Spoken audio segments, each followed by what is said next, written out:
Boa noite, boa noite, boa noite, pessoal aqui do salão, nos dois planos da vida, pessoal de casa. Cristina chegando.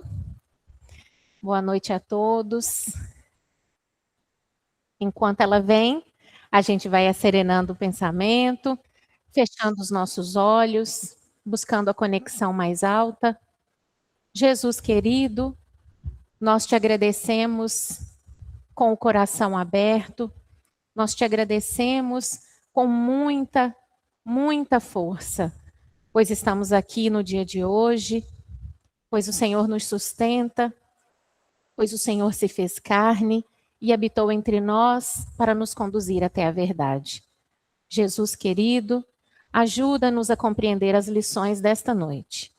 Ajuda-nos a compreender as pegadas que o Senhor deixou, através de exemplos e de ensinamentos que rasgam os séculos.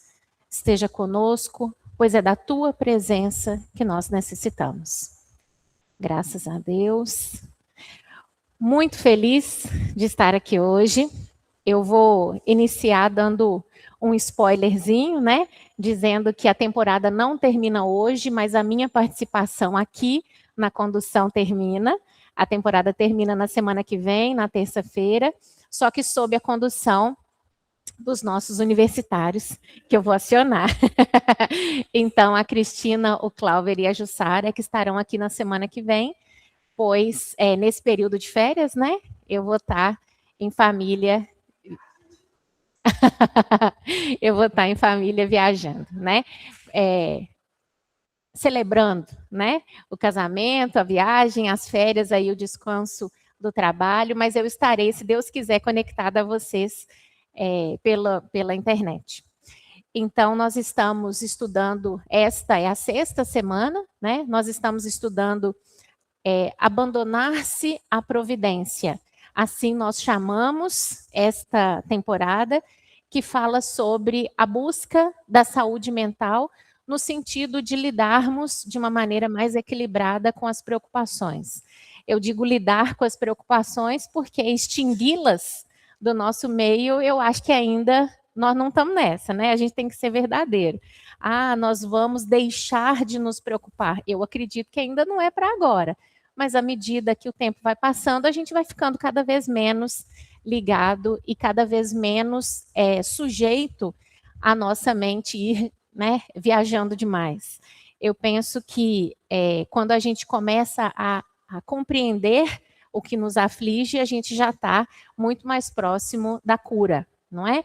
Não só pensando nos transtornos de natureza mental, mas todos os transtornos do espírito. Quando nós reconhecemos, aí sim a gente já está, ainda que a gente não consiga extirpar aquilo do nosso íntimo, mas a gente já está aí sim preparado para começar a fazer mais este passo da reforma íntima, que é gradual e que tem que ser constante mesmo, né? Então, reconhecer-se imprevidente, hoje a gente vai conversar um pouquinho sobre o significado dessa palavra, que a gente tem falado muito, né, da providência, e hoje a gente vai conhecer também o significado da previdência.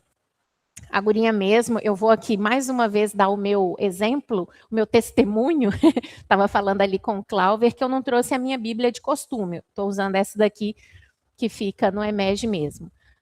Eu não trouxe a minha Bíblia porque eu não fui previdente e eu não tomei as providências necessárias. Na hora de sair, vi que tinha perdido o celular, portanto, não tinha jeito de chamar o carro por aplicativo. Perdi o celular, fiquei procurando o celular.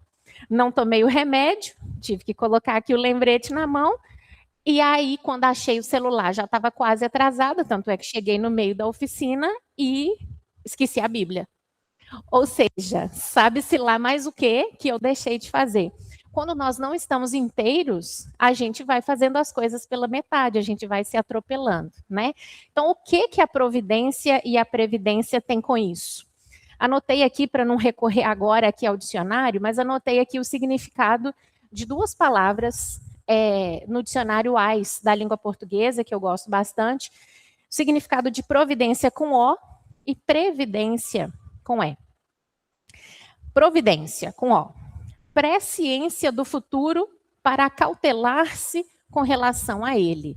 Presta atenção, a gente tem que ter uma presciência, saber antecipadamente de alguma coisa do futuro, mas lembrando que isso é em termos relativos, porque não nos é dado conhecer o futuro, porque ele ainda não está feito, né? Através do livre-arbítrio, nós vamos desenhando o futuro nosso e das relações que a gente mantém. A gente vai desenhando esse amanhã, mas algumas coisas nos é dado adiantar. Eu tenho que fazer isso, eu tenho que sair antes das 7, então não adianta pegar o celular às 7.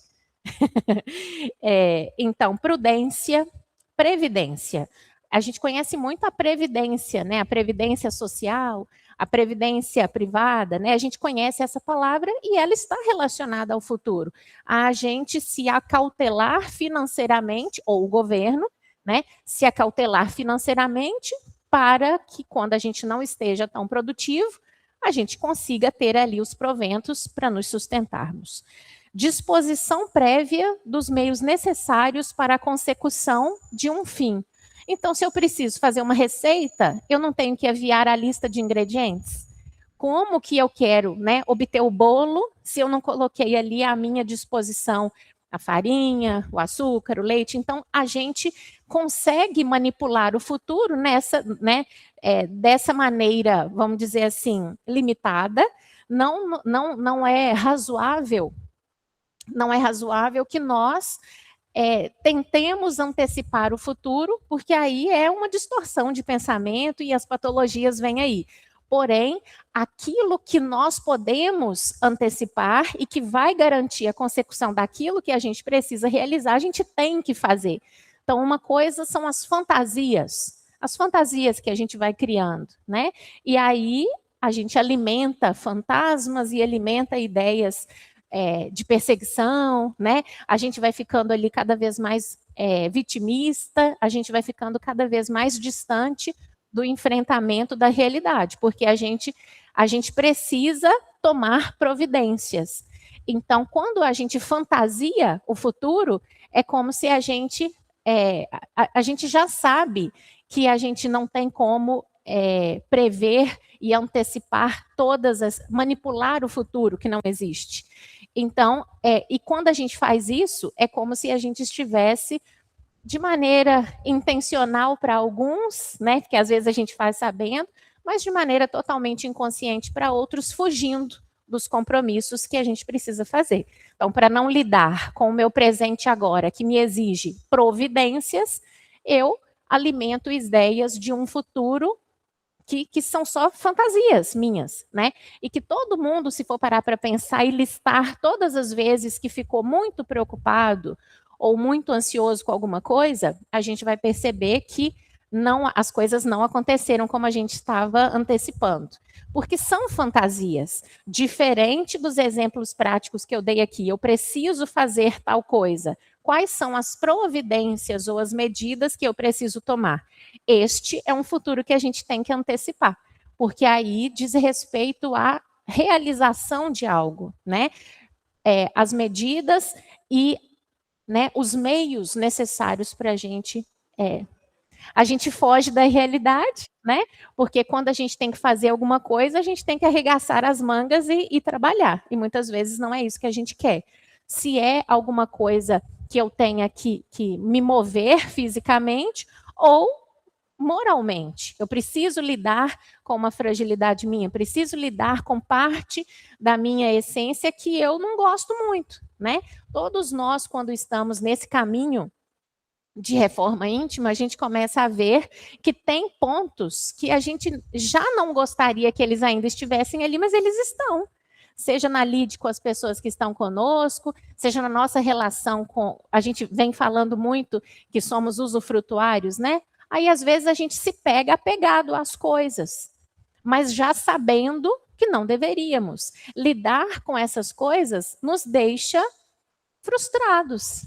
Lidar com a frustração é algo difícil também, porque exige que nós desnudemos a nossa alma. Opa, não estou satisfeito com isso, eu não deveria estar fazendo assim, mas tenho feito, muito provavelmente vou repetir. Então, ter clareza dessas coisas não significa que a gente está aceitando as coisas como elas estão, mas a gente reconhece que não é tão simples assim. A gente não simplesmente desliga um modo automático para ligar outro, né? Não existe um botão que nos permita agora agir conforme as coisas que estudamos. Nós estamos aqui num grupo de estudos encarnados, não há ninguém aqui, né, que nunca tenha ouvido falar da necessidade de buscar, porque se hoje é a primeira vez, hoje nós, né, falar do Cristo, se é a primeira vez, hoje nós já ouvimos. Então, assim, ainda que tenha alguém aqui vindo pela primeira vez, todos nós sabemos da necessidade de sermos pessoas melhores. E isso, de alguma maneira, nos deixa ansiosos, quando constatamos que ainda não somos, né? Então, tomar as providências necessárias para a realização de quaisquer movimentos, seja bater o bolo, seja arrumar a bolsa para um compromisso, com as coisas de que necessita naquele compromisso, ou seja, algo maior, como os movimentos de nossa alma, exigem posturas que nós, muitas vezes, não estamos dispostos a dar. E aí, quando a gente fantasia, eu falei com o Clauber que é preciso culpar alguém. Eu culpei a ansiedade. Sou ansiosa, tinha muita coisa para falar, ai meu Deus, muitos livros e tal, errei aqui a feitura da minha bolsa para trazer o material. Não, eu fui imprevidente. Eu fui imprevidente. Por quê? Porque eu tive uma semana do nosso último encontro para fazer um roteiro para o dia de hoje. Nós sabemos que 60 minutos passam rápido, não é? Ai, que susto. Agora vamos ficar só nós. Só nós. Vamos continuar até retornar. Que sustinho bom. Eu não tenho medo, mas minha cabeça já foi lá na minha mãe que tem medo e está sozinha em casa. Então é necessário entregar. Eu estou aqui, eu não estou lá, não é? Então é até interessante assim que isso tenha acontecido agora. Eu estou aqui, senão eu perco até o fio da meada. Então confessar que as coisas nos preocupam é natural. E se agora eu pensar, né, que o mentor dela esteja com ela, eu tenho certeza que ela não está sozinha. Então, assim, existem coisas que a gente pode e deve fazer para lidar com os movimentos de angústia da nossa alma, que são naturais. Agora, é muito mais fácil eu culpar. Ah, não, deve ser minha medicação que está fraca, né? Que eu escrevi aqui, por isso que eu estou apontando para o dedo. Deve ser minha medicação que está fraca, deve ser que eu preciso ajustar o tratamento. Não, fui eu que não fiz. Fui eu que não arrumei a bolsa mesmo, porque eu fiquei deitada no sofá e fui lanchar, já era tarde. Aí fui tomar banho, já era quase 7. Fui eu que não coloquei a Bíblia na bolsa. E outra, para que transformar isso num cavalo de batalha, né? Eu só esqueci a Bíblia em casa. Vou ficar aqui quanto tempo me chicoteando, me punindo? Gente, já tem uma aqui de onde eu vou ler a passagem. Então, todas essas coisas, elas são importantes. Continuando aqui com o significado, né? A gente leu previdência com E, vamos ler providência. Olha aqui, a letra está pequena. Providência, qualidade ou ato de ser previdente. Então, não, previdência com E. Ser previdente de ver ou prever antecipadamente, ou seja, precaução e cautela. Providência com O. Disposição antecipada de meios para um fim. Ato de prover, suprir o necessário. Sabedoria de Deus, Deus agindo.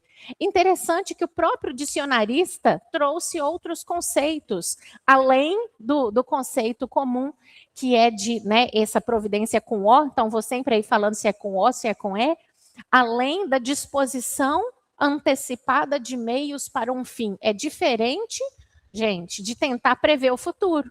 É diferente de antecipar, e toda vez que o ansioso vai prever cenários, ele prevê os piores cenários. É o que a gente chama de pensamento catastrófico. Por quê? Por que imaginar os piores cenários? Por que imaginar que na exposição vai dar um branco e você não vai lembrar de nada? por que pensar no e se, mas esse e se ser uma coisa ruim? Eu assisti durante essa semana, não sei se foi um filme, não sei, mas alguém falando, e se o e se for uma coisa boa? E se for ótimo? E se der tudo certo? Então, é uma forma de, quando acontecer com cada um de nós, porque a gente fica em diálogos mentais constantemente, que quando aquela voz, que somos nós mesmos, né, que é a voz do medo, quando aquela voz nos disser, e se der tudo errado? E se a gente responder, mas e se der tudo certo? Né? Em primeiro lugar, nós não sabemos com clareza qual é o dar certo e o dar errado. Nós sabemos que o nosso planejamento reencarnatório, ele tem mínimos detalhes. E, felizmente, nós esquecemos, enquanto dura a nossa encarnação, esses mínimos detalhes. Porque a providência divina é perfeita. Imagina se nós lembrássemos. Encairíamos numa paralisia muito grande, de não conseguirmos lidar com as coisas que julgarmos ser muito boas e com aquelas que julgarmos ser muito ruins, não é? Porque a gente funciona com essa dicotomia, é claro e escuro, é bom e mal, a gente não consegue ver as nuances enormes que existem entre os dois pontos. Existe o bom e o mal, não é? Existe preto e branco, mas existe uma gradação. Será que nós, mesmo tendo os nossos desvios e os nossos melindres e os nossos erros, será que a gente já não está melhor do que antes? Não é? Não é para a gente passar a mão na nossa cabeça e nos tornarmos, postergarmos a nossa marcha, né? Ficarmos ainda mais lentos. Mas é também acolher, né? Acolher que nós todos estamos numa marcha. Jesus é o modelo de perfeição. Nós ainda não somos assim, não é? Porque se a gente se compara de uma maneira, porque a vítima é sempre assim, né? Ah, mas olha lá Jesus, vê se eu vou conseguir fazer que nem ele. Então a gente começa, é preciso ver que essas falas, elas estão carregadas de uma coisa tóxica, né? Que é a palavrinha que a gente tem usado hoje, né? É tóxico, porque aí é como se a gente estivesse falando.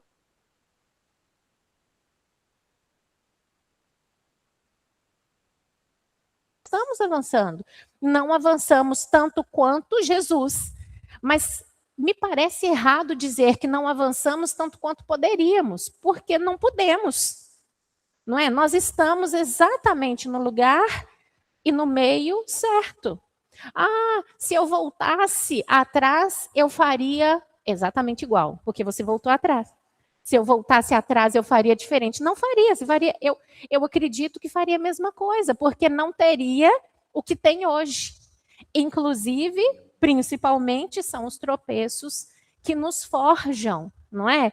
O aço, né, o metal, ele é fundido a altas temperaturas. Não adianta a gente querer escapar dos problemas e das dificuldades, pois são elas que nos forjam, né, o espírito.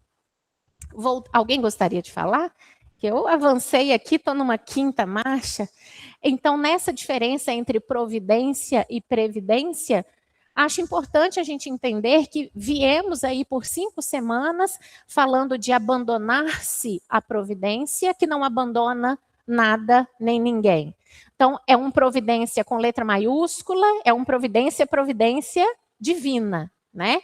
Lembrando que cabe a nós sermos providentes, no sentido de sermos operosos, e cabe a nós sermos previdentes, no sentido de antecipar aquilo que é necessário para a resolução daquilo que a gente tem que fazer na nossa vida diária, né? Eu preciso, imagina que não seja algo tão prático como fazer um bolo.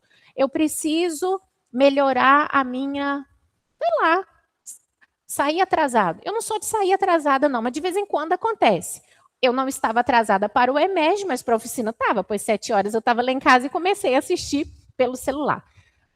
Pensando em alguém que seja atrasado contumaz, já é o adjetivo da pessoa, ela tem até um crachá de atrasado. Será que essa pessoa, para resolver esta dinâmica quando ela percebe que não é muito boa, né? Porque se ela não percebe, ela não vai mudar. A partir do momento que ela pensa assim, vou deixar de ser atrasado, resolução de ano novo. Faz a listinha, entrar na academia, fazer dieta, deixar de ser atrasado, ler mais. Beleza. Será que tem jeito de deixar de ser atrasado porque decidiu de ser atrasado? Eu vou decidir. Só isso não basta, né? Eu preciso tomar as medidas necessárias, ou seja, eu preciso pensar no futuro, antecipar situações em que eu precise sair de casa e aí eu me programo. Opa, quando eu tiver que ir trabalhar, se o meu horário é X, nessa hora não adianta eu estar em casa. Não é? Então a pessoa vai pensar no futuro, mas na maneira de desenhar os passos que ela vai ter que ter para alcançar esse fim, que é tentar ser menos atrasado. Imagina que eu quero ler mais. Semana passada a gente conversou sobre medidas para a gente se autorregular, medidas para a gente se acalmar. Estou muito preocupado, estou muito ansioso, ou outras questões aí de natureza psíquica, eu preciso me autorregular. A gente conversou sobre a importância da respiração, que é uma maneira já assim, a gente já vem programado, né, com um sistema de calma e um sistema de, vamos dizer assim, de agitação. Não são as palavras mais corretas, mas é só para a gente aqui, que não é da área, conversar. Então, eu já tenho na minha programação, porque a máquina do corpo humano é uma máquina perfeita, né? Então, o meu organismo, em alguns momentos, me deixa acelerado, porque eu preciso produzir, e em outros momentos, me deixa mais relaxado, porque eu preciso desse relaxamento, seja para os meus órgãos funcionarem, seja para a gente fazer o que quer que seja. Adianta eu querer dormir se eu estou com o meu sistema de agitação, que é o sistema de luta e fuga ativado? Só que é assim que a gente faz, a gente vai dormir com a mente toda tumultuada, a gente assiste coisas que nos agitam, a gente faz coisas que nos agitam o corpo e a mente, quer ir dormir e reclama de quem? Da insônia. Como disse antes, é mais fácil culpar alguém. Você culpa quem? A insônia. Você culpa quem? O mundo acelerado. Não, não. Você não fez o que era necessário. Existem várias medidas para a higiene do sono. Você está fazendo alguma? Não é? Então, a gente conversou semana passada sobre como a respiração não é um mito. Como a respiração, comprovado cientificamente, ativa o nosso nervo vago, que percorre de norte a sul, né? Percorre lá do cérebro até o final dos intestinos, percorre o nosso corpo. Dessa forma, com este nervo ativado, ele centraliza em si o sistema nervoso do relaxamento, que a gente chama de parasimpático. O simpático, que é o de luta e fuga. Estou com o coração batendo demais, estou muito agitado e eu quero ir dormir? Respire. Preciso tomar uma decisão, preciso aclarar os pensamentos? Respire. Não é assim um conselho vago desses que se dá quando se quer fugir da profundidade da conversa. Ah, respira que passa. Sim, respira que passa, mas não é uma vez, né? É com constância. Aí, semana passada, a gente conversou sobre essas medidas, né? Sobre essas providências que a gente pode tomar, ao invés de ficar só reclamando que está agitado, ao invés de ficar só reclamando que está confuso, ao invés de ficar só reclamando que está preocupado. Pensa nas medidas que você pode tomar e que estão ao seu redor. Nós conversamos sobre bons hábitos, né, que enchem a nossa mente e repercutem no nosso corpo físico, como a leitura, não é? Eu até falei assim, que eu gosto muito de ver televisão, ou séries, né, ou no computador. Então tem que escolher o conteúdo desses filmes, dessas séries, porque nos entram como o alimento entra no nosso sistema digestório, as séries, os livros, as notícias, não é? Entram no nosso sistema nervoso, não é? Através dos nossos olhos e ouvidos, a gente se conecta com o mundo e isso repercute de uma maneira muito séria.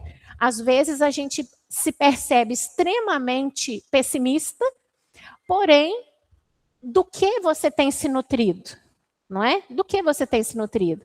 Então, é possível que a gente não seja alienado, mas que a gente não fique só vendo os telejornais com notícias majoritariamente trágicas. É preciso que a gente busque entender o que acontece ao nosso redor, mas é preciso que a gente tenha lucidez para perceber que não é só isso que acontece, porque senão a gente se torna pessoas extremamente céticas, extremamente pessimistas, extremamente endurecidas e que acreditam que a crueldade domina o planeta. Não domina, repercute, predomina, mas não domina. Não domina, não é? Porque somos cristãos, somos espíritas, nos inundamos de máximas cristãs e espíritas, mas muitas vezes a gente para por aí. Para por aí. E é verdade. Em alguns momentos, quando nós somos chamados ao testemunho, uma situação muito difícil, né? Por exemplo, quando meu pai estava enfermo, ele teve uma doença respiratória que o deixou muito fraco, muito debilitado, enfisema pulmonar. E ver o meu pai daquele jeito, buscando o ar para respirar, né? A gente falando aqui que é o ar que nos acalma, é a respiração consciente, né? Ritmada que nos acalma, ele não conseguia usufruir desse ar que está aí para todos nós. E o meu maior medo era, e se ele piorar? E se a gente não conseguir socorrer? E se isso e aquilo? Gente, nada aconteceu como eu previ e ele se foi para o plano maior. Então, assim, às vezes a gente fica imaginando as coisas, só que na hora que está acontecendo, você só faz, só tem que ir lá e agir, não é? Depois que eu parei para pensar, eu falei assim, ó, os meus piores receios, todos eles já aconteceram. Todos eles já aconteceram.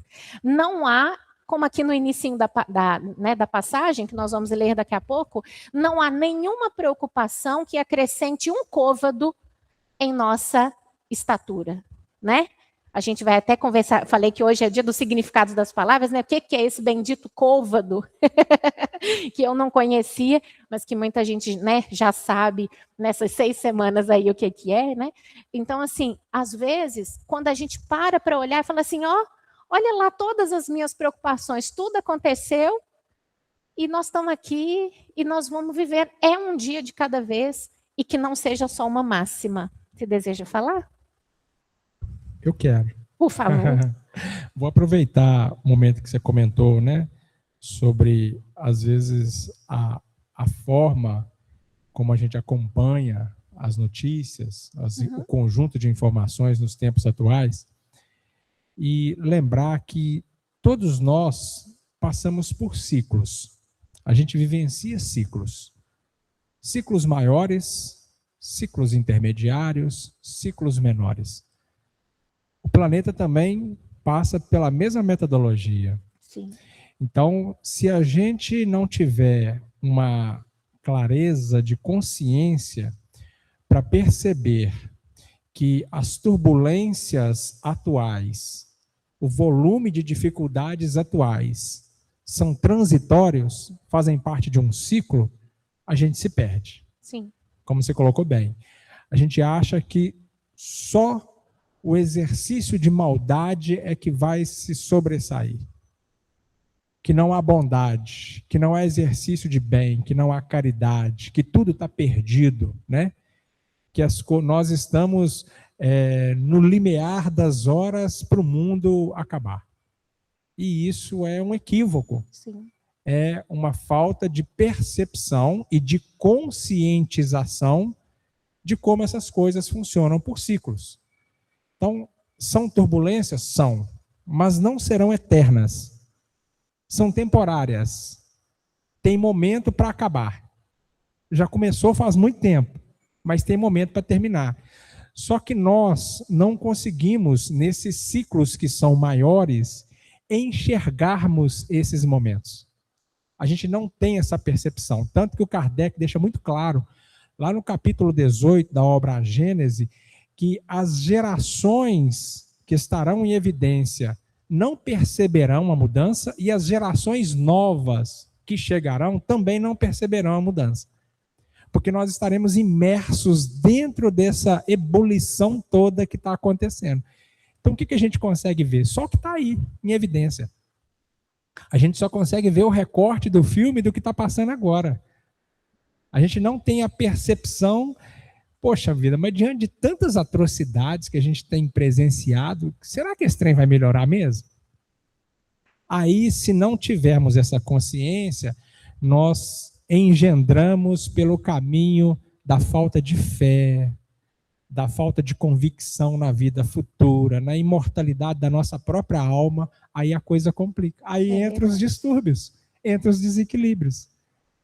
Aí a gente não se entregou a esta providência e deixamos de fazer, inclusive, a nossa própria providência, a nossa própria parte, o nosso próprio conjunto de ações para estarmos bem, equilibrados dentro desse propósito. É isso. Que bom. Obrigado. Que você falou da fé, né? Semana passada eu falei que você estava dando, até enquanto alguém você falava, deixa, né? Enquanto você estava falando, eu já peguei os livros, porque é isso mesmo, sem a fé, não conseguimos. Você deseja falar? Sem a fé, não conseguimos confiar. O abandonar-se à providência é a confiança, não é? Não é abandonar a providência, é abandonar-se. A gente viu a diferença entre isso, né? Confiar que Deus está no leme. E aí veio a dúvida: como é que Deus sabe o que o passarinho está precisando? Como é que Deus sabe o que eu estou precisando? O que eu estou pensando? O que eu estou sentindo? Antes mesmo que eu faça. Ele sabe, todos os fios de cabelo da minha cabeça estão contados. Mas como é que ele sabe? Como que Deus se ocupa, não se preocupa, mas se ocupa de todas as criaturas, dos vermes aos anjos? Como que Deus se ocupa da sua criação infinita, não é?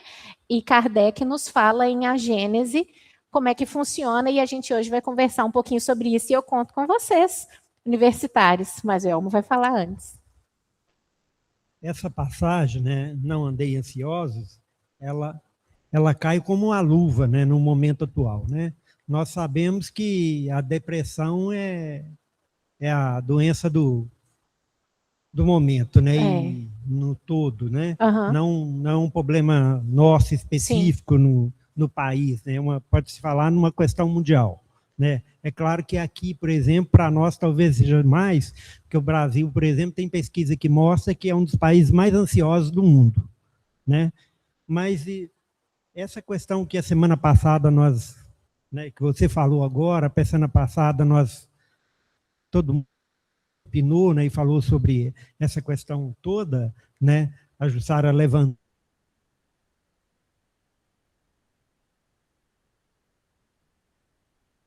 O que é, gente, que ela disse da importância da respiração. A Jussara levantou a importância da respiração. Eu gostaria de acrescentar mais uma coisa, a importância do silêncio. Sim. E tem outras coisas também, outras escolhas legais também, que, por exemplo, quem passa por atendimento fraterno, por exemplo, a casa sugere algumas, né, umas coisas muito legais. Por exemplo, você praticar esporte é uma coisa muito boa, muito saudável para a saúde, né? Então, uma outra palavra que a Jussara usa muito e que nós precisamos, Toninho citou ela agora 2 vezes, a gente precisa de tomar consciência das coisas, né? Você mesmo citou agora há pouco que quando a gente começa a despertar que a gente tem um problema, você começa a tomar consciência da nossa imperfeição e o quanto que a gente precisa de mudar para a gente ser um ser humano melhor, um ser humano do bem. É verdade. Obrigada. E é isso mesmo, muitas pesquisas nos dizem, as pesquisas elas comprovam para aquelas pessoas que precisam dos números, né? Mas a gente já sabe muitas outras coisas, mas agora com as pesquisas fica aí uma obrigação para a gente seguir, né? Que enquanto era só conselho, a gente acha que não precisa seguir, né? Agora vem aí a obrigação que a ciência já nos mostra que práticas como a meditação, como ele disse, a importância do silêncio, né? A meditação, ela comprovadamente auxilia no manejo adequado das nossas emoções. E meditar não é esvaziar a mente, né? Semana passada, no finalzinho, a gente até comentou que se o pensamento contínuo é a aquisição do espírito, né? A gente não deveria desejar parar de pensar. né? O nosso pensamento, a gente deveria organizar os pensamentos. A gente não deveria ser refém dos pensamentos. Mas quando a gente se perceber refém deles, que a gente se muna, se instrumentalize daquilo que nos faça nos libertarmos. Por exemplo, é como se há profissionais que digam que os nossos pensamentos funcionam como uma via de trânsito rápido. E passa carro, e passa carro, e passa carro, e passa ônibus, e passa caminhão, e vai passando aquele monte de veículos. Perceber os pensamentos é importante. Sabe quando a gente está observando e fala assim, hoje eu quero contar, não sei se vocês fazem essa, ou faziam, né? Desde criança eu faço essa brincadeira com meu pai. Hoje eu vou contar quantos Fuscas, ou quantos Unos, ou quantos carros vermelhos. E a gente percebe que passa muito carro vermelho. Não é? Parece até que a gente é que está... E a criança acha que tem alguma coisa mágica ali, né? Parece que é ela que está comandando aquele tanto de carro passando. E aí você começa a ver que passa muito mais carro vermelho do que você imaginava. Não é? Se você está buscando... Às vezes eu brincava assim com meu filho, eu fico com todos os prata. Eu fico com todos os vermelhos. O dele era vermelho e preto. E aí a gente ia contando. 1, 2, 3. Aí eu falava assim, olha... O meu já deu 65. E o meu já deu 100 e tanto. Ele sempre ganhava. E aí, milagrosamente, ele sempre ganhava. E aí, o que isso fica para nós? Quando a gente para prestar atenção num único elemento, a gente percebe que ele está ali. Ele está ali presente na nossa rotina e que muitas vezes a gente não está ali percebendo. Então, a meditação ela funciona como uma educação, como uma musculação para que a gente gerencie melhor os nossos pensamentos. Igual quando, sei lá, a gente está pensando em ter filho ou está grávida, o tanto de grávida que a gente vê. É impressionante. Você vê uma, você vê duas, você vê três, você vê barriguda, você vê pouco barriguda, e aí você vê segurando o filho, com o menino, você vai vendo que é grávida pra chuchu que tem, não é? Não, eu estou pensando em cortar o cabelo. Aí você começa a ver, todo mundo de cabelo cortado. Não, estou pensando, não, vou deixar meu cabelo branco, porque vou me aceitar. Aí você começa a ver aquele tanto de gente de cabelo branco. Então, qualquer coisa que nós pararmos para prestar atenção, a gente vai ver os detalhes, a gente vai percebendo. Então, os exercícios de silenciar, me parecem que são importantes, agora sim, né? Me parece que são importantes para ver se a gente desacelera e presta atenção que na vida estão acontecendo muitas coisas e não há necessidade nenhuma de pará-las. A gente não precisa que o mundo desacelere para a gente manter o ritmo que nos é conveniente. Não é? Então, se eu preciso... Então, existem exercícios de meditação que ajudam muito. Não consigo ficar parado. Não precisa meditar por 30 minutos, por 2 horas, por uma semana inteira ou anos, como aqueles monges, né, diferenciados. Nós não temos essas habilidades, nem essa pretensão. Agora, nós conseguimos observar uma flor. Isto é meditar. Nós conseguimos observar, por exemplo, a chama de uma vela, que foi o exemplo que dei na semana passada. Ver que existe, a chama, ela dança. É bonito, não é? É bonito. E aí, quando aquele pavio vai se consumindo, é bonito ver a chama. Exercício de observar a chama da vela é um exercício de meditação para iniciantes. Observar qualquer coisa, observar uma pessoa, observar, né, uma criança dormindo, e aí você se acalma, né? Estou falando porque a Sofia está aqui na minha frente. É bonito ver os detalhes. Outro dia uma pessoa, outro dia não, já faz anos, um colega da escola, outro dia, ele falou assim, uai, você tem olho verde? Eu falei, desde que eu nasci. Desde que eu nasci. Aí ele falou assim, nunca vi. Aí eu, porque você nunca olhou? Muitas vezes nós não olhamos as pessoas, nem aquelas que estão mais próximas de nós. Outro dia eu dei um par de brincos para uma amiga muito querida, a Heloísa. Ela não tem orelha furada. Que vergonha. Que vergonha, quase chorei. Quase chorei. Eu amo a Heloísa. Eu não sabia que ela não tinha orelha furada, gente. Eu dei um par de brinco para ela. Ou seja, a meditação... a meditação é isso. É controlar os pensamentos. Não, ela está falando que tem a orelha furada. Pode falar, por favor. Estou adorando, viu, Fernanda? Aliás, eu também não tenho orelha Não furada, tem, né? tá? A sua eu já tinha Se me derem observado. brinco, que deem de pressão. Aliás, eu não uso brinco, né, gente? Aí vai ficar complicado. Vocês vão querer me obrigar a usar, vai complicar. Ô, Fernanda, mas olha, você está fazendo essa sequência maravilhosa, a gente tem que aprender a olhar, a identificar, porque tem hora que a gente não enxerga nem a gente. Nem a gente. De vez em quando a gente pega algumas coisas.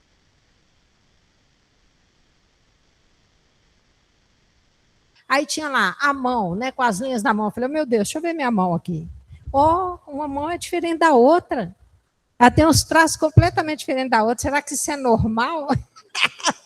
Aí a gente começa a se achar anormal, né? Quando você começa a comparar. Tinha uns desenhos de pé lá, então o pé assim significa isso. O pé de outro jeito. Eu falei, uai, mas meu pé não está ali, não. Eles puseram 4 tipos de pé. Eu falei, não, o meu não é nenhum desses. Agora 4. você já tem um problema para resolver. Fui olhar meu pé para ver qual que era. Então, nem identificar meu pé, eu não estava identificando. Então, a gente tem que começar mesmo a acalmar, a serenar, porque a gente está correndo muito e o algoritmo faz esse exercício que você está falando aí. É isso que o algoritmo faz na internet conosco. Observa um ponto que você fez, ele vai te dar 100 pontos iguais, que é para você olhar. Eu fui comemorar, né? Assisti o Golden Globe. O agente secreto trouxe 2 Globos de Ouro, gente, esse fim de semana. Quando eu vi, o meu feed no Instagram só tinha Globo de Ouro. Eu vi todos.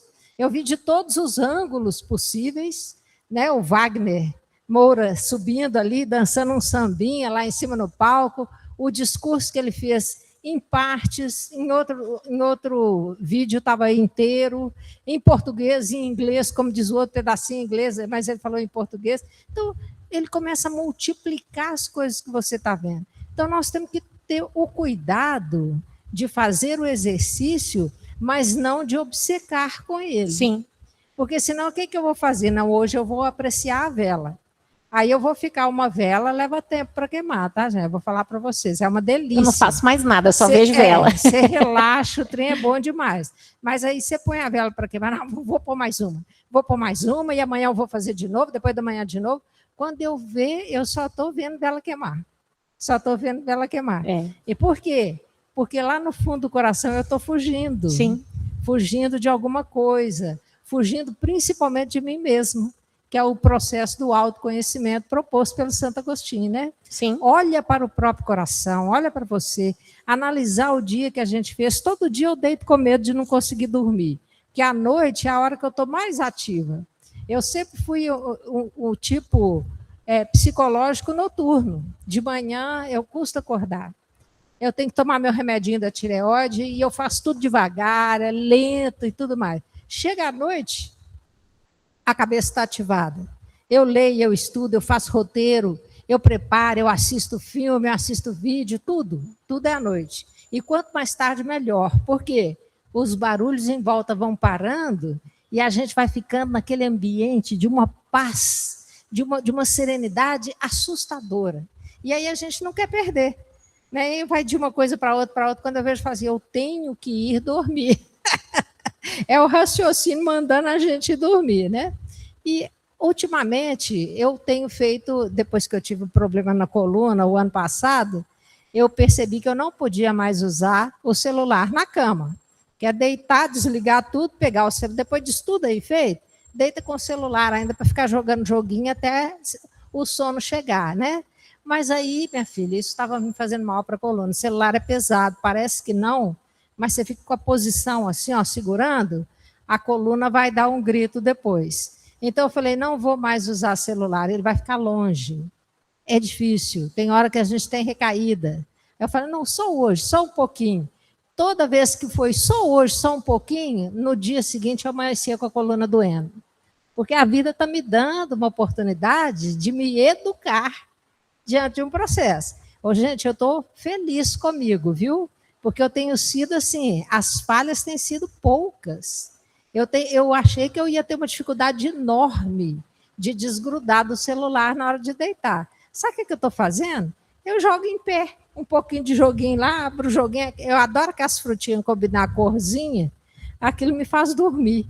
Então, eu jogo um pouquinho ali, boto o celular para carregar longe da cama e vou, desligo tudo, deito, faço as minhas preces, faço um pouco de exercício para os pés que estão inchados, viu, gente? Está inchando, tem que fazer uns exercícios para desinchar. E aí, o que acontece? Eu não consigo identificar que hora foi que eu dormi. E é rápido, é rápido. Tem sido uma resposta do organismo, eu não sei se os espíritos provavelmente estão me ajudando também, né? Com certeza, mas é muito rápido, muito mais rápido do que eu imaginava que eu ia conseguir dormir. Estou assustada, estou me conhecendo, né? Estou me reconhecendo, mas também conhecendo ângulos novos e percebendo que é possível mudar. E mudar não é coisa fácil, não. Geralmente a gente muda instigado pela dor, que foi meu instrumento, né? A dor foi meu instrumento, a dor nas costas me fez ir ao hospital. Do hospital eu tive que fazer tratamento, né? Tive que fazer fisioterapia e começar e mudar alguns hábitos realmente, né? Adaptar coisas novas que chegaram. Então, tudo isso faz parte do aprendizado e do percurso. Mas é preciso que a gente faça abra as portas do coração e se permita. Permitir que a gente enxergue de novo o que a gente não está enxergando. E, por um acaso, eu não sabia que você tinha olho verde. E te conheço desde quando? E vou te falar, a única pessoa que eu conheci de olho verde foi minha mãe. Que hora o olho dela era verde, hora ele ficava meio cinza, hora ele ficava castanho. O meu fica marrom. Também, que a Érica, eu não sei se ela está na sala, a Érica tem olho verde, eu achava que era azul. Então, olha só para você ver. A gente está olhando as pessoas sem ver, sem enxergar, né? Então, é respirar e deixar, porque a sensação de tempo perdido, eu não posso, eu estou perdendo tempo, eu preciso fazer 1000 coisas, eu não estou atendendo aquilo que eu me propus fazer, e essa autocobrança, se autoculpar, é muito perigoso. A Joana de Ângeles propõe que a gente retire a palavra culpa do nosso dicionário e substitua por responsabilidade. Sim. Eu sou responsável, mas não sou culpada de nada. A pessoa escorrega e você fala, meu Deus, a culpa é minha, fui eu que não tirei o tapete dali. Né? Aí o outro vai e espirra assim, meu Deus, a culpa é minha, eu não fechei a janela de noite. Tudo é culpa minha, você entendeu? Então, você começa a se culpar por tudo e não consegue... você acha que é Deus. A gente pensa que quando você se culpa, a gente pensa que a gente está se culpando porque a gente é humilde, né? Então, eu estou percebendo o peso da responsabilidade. Né? É o contrário. É porque a gente é tão orgulhoso que acha que é Deus e que as coisas todas em volta dependem de nós. Principalmente quando você tem a família. Aí você acha que a esposa, o marido, o filho, o pai, a mãe, tudo é responsabilidade sua. E qualquer coisinha que acontece com qualquer um, você fala, a culpa é minha. Eu sou Deus, né? Eu devia ter previsto isso, eu devia ter feito isso, isso e isso. E começa a se culpar. Jesus não se culpava, não. Quando a gente estava estudando o cego de Jericó, eu fiquei preocupada, já vou te concluir para te passar. Não. Com uma parte, porque eu falei assim, gente, olha Jesus, o que fez com esse cego? O cego está lá longe, pedindo ajuda. Ele falou assim, vem cá, né? Jesus chama o cego, mas não manda ninguém ajudar, não. Ele não quer que ninguém ajude o cego, é para o cego ir por si até lá. O cego tem que levantar, tem que deixar a capa, ele tem que deixar a capa, e teve que ir até Jesus, né? Aí a gente fala, poxa, ele era cego, ele não estava enxergando nada, não. O senhor não podia dar uns passinhos na direção dele, facilitar um bocadinho para ele aí? Mas, então a gente tira a oportunidade do outro de crescer, de se aprimorar. É observar que o caminho do outro é do outro. O meu caminho é meu. E mesmo que os caminhos sejam paralelos e a gente caminhe um ajudando o outro, o caminho do outro é do outro. Se ele tropeçar, vai doer o dedo dele, por mais que eu queira. Mãe, então, né? Eu imagino as mães que estão por aí. O que não fariam para ficar no lugar de um filho que tem que estar na cadeira do dentista, que tem que fazer uma cirurgia, tomar uma anestesia, né? Uma coisa assim, se eu pudesse ficar no lugar. Não é o seu lugar. Né? O Haroldo uma vez falou que levou o filho dele ao dentista e o menino, o pai, vai doer. Ele falou, meu filho, vai doer. É por isso que eu estou aqui. Eu falei, que coisa linda, né? Meu filho, vai doer. Mas é por isso que eu estou aqui com você. Vai passar, eu vou estar junto, estou aqui, vai doer do seu dele, não é no meu. Mas eu estou aqui para te dar o apoio que for necessário. Né? Então, isso é lindo, isso. É maturidade, é crescer, né?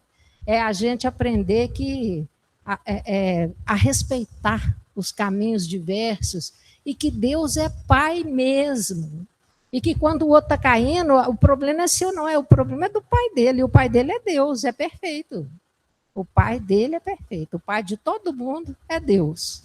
Então, eu não tenho que fazer esse papel na vida das pessoas. Não estou cuidando nem de mim. Não estou nem enxergando os cabelos branqueando direito. Vou querer bancar Deus e cuidar dos outros? Não é bem assim o caminho, né? Fernandinha, obrigado, viu? Eu que agradeço. Um monte de coisas, né, que eu devia ter falado, você falou aí.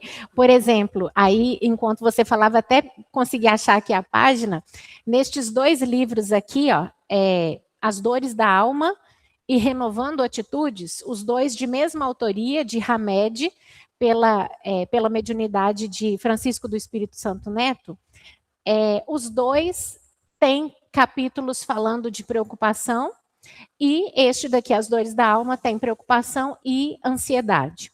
Num deles, agora não me recordo aqui o ponto, fala exatamente isso, que nós, enquanto pais, nós, enquanto pessoas que se dizem amar os outros, nós nos preocupamos, mas isso não é amor. Isso não é amor. Então, e aí a gente fica criando problemas. Né? Nós criamos muitos problemas para nós quando a gente fica preocupado com um filho, achando que isso é o amor, né? É a vida dele, né? Então, se você se preocupa demais da conta, está distorcido, né? É claro que eu estou aqui só contando brevemente, mas fica aqui a sugestão de leitura, são leituras ímpares, só que enquanto a Jussara falando assim das distrações, é exatamente a distração daquilo que a gente precisa mesmo ver em nós, né? É exatamente esse termo que Hamed usa. Ele diz assim, a preocupação excessiva com fatos em geral e com o bem-estar das pessoas está alicerçada, em muitas ocasiões, em um mecanismo psicológico chamado autodistração. Os preocupados têm dificuldade de concentração no momento presente. E por isso fazem com que a consciência se desvie do foco da experiência para a periferia. Isto é, vivem entorpecidos no hoje por quererem controlar com seus pensamentos e com a sua imaginação os fatos do amanhã. Esse desvio da atenção é uma busca deliberada de distração do indivíduo, que sabe que ele precisa agir, mas não sabendo como, ou ainda não querendo, né, procrastinando, se autodistrai, entre aspas, aqui no texto. É uma forma de impedir a si próprio de ver o que precisa perceber em seu mundo interior. É forte, né? É forte. A gente, repito, a gente perceber que, vou ler novamente, mas a gente perceber que quando nós estamos preocupados e atordoados, é que nós estamos desviando do que a gente precisa. Ele diz, esse desvio da atenção é uma busca deliberada de distração do indivíduo. É uma forma de impedir a si próprio de ver o que precisa perceber em seu mundo interior. E ele exemplifica, o Hamed. Quando dizemos que nos preocupamos com os outros, quase sempre estamos nos abstraindo das atitudes que não temos coragem de tomar, das responsabilidades que não queremos assumir, das carências afetivas que negamos a nós mesmos, dos atos incoerentes que praticamos e não admitimos, dos bloqueios mentais que possuímos e não aceitamos. A lista, ele termina a lista, mas o comentário continua, vale a leitura deste capítulo e dos outros. Mas Hamed nos chama a atenção que todas as vezes que nos desviamos assim do que temos a fazer, causamos sofrimento para nós mesmos, né? Nós temos 5 minutos, mas eu gostaria muito, né? Eu vou ler a passagem agora, vou falar do côvado e gostaria muito de recomendar a leitura dessas 2 obras que, ainda que não as leiamos assim de maneira renovando atitudes e as dores da alma, as 2 de psicografia de Francisco do Espírito Santo Neto, ditadas por Hamed. Esta daqui, As Dores da Alma, ela vem sempre versando sobre uma questão de O Livro dos Espíritos. Este texto, Preocupação, versa sobre a questão 264, que diz assim, então é muito interessante que você consegue fazer o paralelo, né, com as obras subsidiárias e o comentário de um espírito voltado para essas questões de natureza psíquica. Questão 264. Que é o que dirige o espírito na escolha das provas que queira sofrer? Quando a gente fica preocupado demais, aflito, ansioso, preocupado com o porvir, lembre-se, que é o que dirige o espírito na escolha das provas que queira sofrer. Ele escolhe, de acordo com a natureza de suas faltas, as que o levem à expiação destas e a progredir mais depressa. Uns, portanto, impõem a si mesmos uma vida de misérias e privações, objetivando suportá-las com coragem. Outros preferem experimentar as tentações da riqueza e do poder, muito mais perigosas pelos abusos e má aplicação a que podem dar lugar, pelas paixões inferiores que uma e outros desenvolvem. Muitos, finalmente, se decidem a experimentar suas forças nas lutas que terão de sustentar em contato com o vício. A resposta dos espíritos é uma resposta, né, que nos chama à responsabilidade. Nós escolhemos em cada uma de nossas atitudes. Nós estamos escrevendo o livro de nossa história, né? Nós somos todos escritores de futuro, né? Somos todos escritores de futuro. E depois ficamos preocupados com o que nos vai acontecer. Não esqueci de falar da providência, né? Como é que Deus sabe tudo que acontece, né? Não deu tempo de adentrar, mas nós temos semana que vem. Eu estarei no chat com certeza, se Deus permitir. Com certeza, só se Deus permitir, deixa eu mudar. Mas eu vou ler aqui a passagem, mas reflitamos sobre o capítulo 2 do livro A Gênese. Pode anotar aí quem tiver oportunidade, mas semana que vem, se for possível, né, as meninas e menino vão aí fazer os comentários, né? A providência. Parte, então, capítulo 2 de A Gênese, item 20. A providência é a solicitude de Deus para com as suas criaturas. Deus está por toda parte e tudo vê, tudo preside, mesmo as menores coisas. É nisso que consiste a ação providencial. Mas aí vem a pergunta, como é que ele faz isso? Não nos esqueçamos do fluido cósmico universal, que estamos imersos nele. Neste item, né, e nos próximos, vai do 20 até o 30, Kardec fala conosco sobre o fluido cósmico universal e como que tudo repercute nele. Para que a gente compreenda, e ele fala, nós não conseguimos entender como que isso funciona. Em Evolução em Dois Mundos, André Luiz, não é?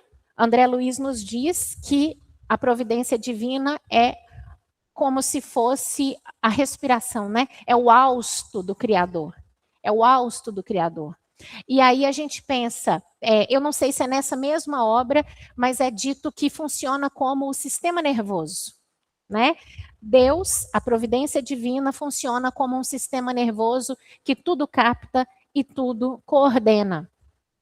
Se a gente, aí essa metáfora do corpo é utilizada nas obras subsidiárias e na própria codificação. Se a gente pensa no nosso corpo, algo que aconteça, imagina que o meu espírito esteja vamos dizer assim, a grosso modo, localizado na minha mente, no meu cérebro físico, nesse período que dura a nossa encarnação. Uma fisgadinha no meu dedo do pé, eu não sei o que aconteceu lá. Um negócio aqui assim nas minhas costas, eu também não sei. Ou seja, o meu corpo todo está conectado através do sistema nervoso. Quando esse sistema nervoso sofre algum dano, a gente para de perceber, não é? Ou seja, é ele que nos garante a conexão de todas as partes. É como se fôssemos, né? É como se estivéssemos todos interligados ao grande sistema nervoso, que seria o Pai. Mas a gente vai ter oportunidade de conversar mais sobre isso. E ficam para casa, né? Incrível. Tem aqui Evangelho segundo o Espiritismo e a Gênese, e aqui o Hamed, que ficou só como né, pontinhas. Vou ler aqui para não ficar sem a leitura e a gente passa para a prece. Capítulo 6 de Mateus, a gente vai para o versículo 25. Vou ler rapidinho para a gente nos sintonizar para a prece. 25 a 34. Por isso vos digo, não andeis ansiosos quanto à vossa vida, pelo que haveis de comer ou pelo que haveis de beber, nem quanto ao vosso corpo, pelo que haveis de vestir. Não é a vida mais do que o mantimento e o corpo mais do que o vestuário? Olhai para as aves do céu, que nem semeiam, nem cegam, nem ajuntam em celeiros, e vosso Pai Celestial as alimenta. Não tendes vós muito mais valor do que elas? Qual de vós poderá, com todos os seus cuidados, acrescentar um côvado à sua estatura? E quanto ao vestuário, por que andais ansiosos? Olhai para os lírios do campo, como eles crescem, não trabalham e nem fiam. E eu vos digo que nem mesmo Salomão, com toda a sua glória, se vestiu como qualquer deles. Pois se Deus assim veste a erva do campo que hoje existe e amanhã é lançada no forno, não vos vestirá muito mais a vós, homens de pequena fé? Não andeis, pois, inquietos, dizendo que comeremos, ou que beberemos, ou com que nos vestiremos, porque todas estas coisas os gentios procuram. De certo, vosso Pai Celestial bem sabe que necessitais de todas estas coisas. Mas buscai primeiro o reino de Deus e a sua justiça, e todas estas coisas vos serão acrescentadas. Não vos inquieteis, pois, pelo dia de amanhã, porque o dia de amanhã cuidará de si mesmo. Basta a cada dia o seu mal. Muito obrigada. O côvado é uma unidade de medida, enquanto ele vem, equivale a cerca de 45 centímetros. Vai do dedo médio até o cotovelo, mas a gente fala semana que vem, nem que eu mande pelo chat. Obrigado, Fernandinha. Bom demais, né? Semana que vem, como a Fernandinha já adiantou, vai ter um apanhado com as meninas, Ju, Cristina, Cláudia também vai estar aí. Nós estaremos ausentes na semana que vem. Antes da gente fazer a prece, só deixar aqui um recadinho da biblioteca, que estão precisando de tarefeiros para os domingos. Tá? Eles estão com necessidades lá de tarefeiros para abrir aos domingos. Então, as necessidades são as características, né, do tarefeiro que quiser se candidatar aí à vaga, é necessário estar assíduo em uma reunião de estudos da casa. Será oferecido um treinamento para quem tiver interesse de atuar na biblioteca. E quem tiver interessado é só deixar o nome, né, e o telefone de contato lá na secretaria, que aí o pessoal vai fazer contato. Ok? Voltamos. Muito bem. Então fica aí o recadinho. O pessoal de casa deve ter tido ali só uma oscilação da câmera, porque o sistema de segurança pelo menos funcionou, a conexão não caiu, né? Vamos fazer a nossa prece então para a gente terminar o nosso encontro hoje. Agradecendo mais uma vez aos bons espíritos por todo o amparo, por todo o auxílio que nos oferecem, sobretudo as inspirações à Fernanda no transcorrer dessa temporada, que hoje se encerra com a participação dela, mas que teremos aí a oportunidade das meninas e do Cláudio na próxima semana. E que nós, Senhor, efetivamente, possamos nos abandonar à providência divina, conscientes do nosso exercício, do nosso papel, da parte que nos cabe, mas com a certeza de que tudo aquilo que não estiver ao nosso alcance é providenciado pelo Criador para o nosso melhor, ainda que nós não consigamos compreender e enxergar essas determinações. Auxilia, Senhor, aqueles corações em dor e em sofrimento, onde quer que eles se encontrem. Ampara a todos nós e que a tua misericórdia siga nos acompanhando durante a nossa trajetória espiritual. Que assim seja, graças a Deus. Da paz a todos, uma ótima semana, até semana que vem, se Deus quiser.